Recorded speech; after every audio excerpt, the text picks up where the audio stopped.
Okay, I'm back. I just watched the video I just shot for you, and I never really noticed that you can't really see the touch-up fill-in powder. So I'm going to try to do this live for you, okay?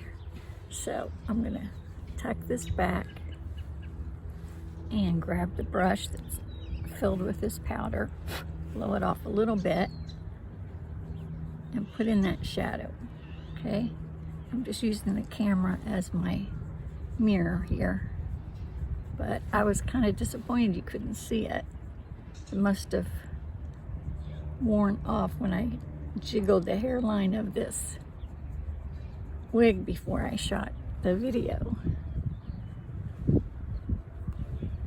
So that's how easy and fast it really is.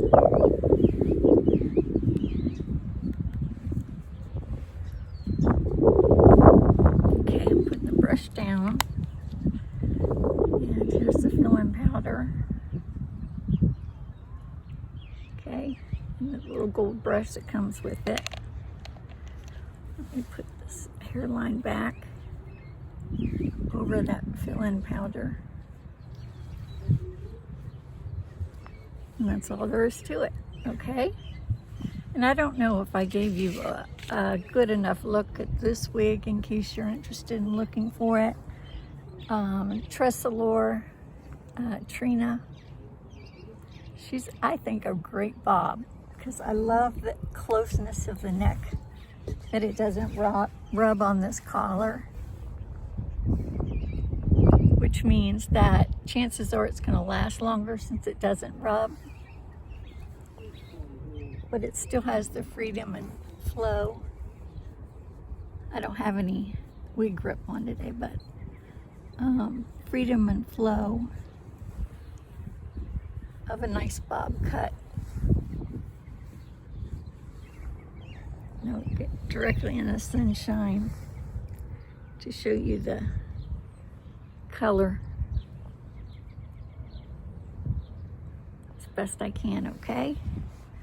So anyway,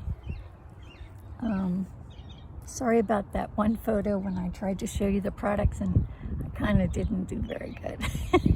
So I wanted to do that. I want to feature these products that really work. And Trina's been really comfortable. I've had her a while, but since I have so many wigs, it's hard for me to say that definitively she's going to last forever. Synthetic wigs don't always. It depends if you wear them every day. But she's one of my favorites. So I hope you get a lot of information from my videos, and make sure you look at all of them when you're bored. Just kidding. Love you guys. Bye.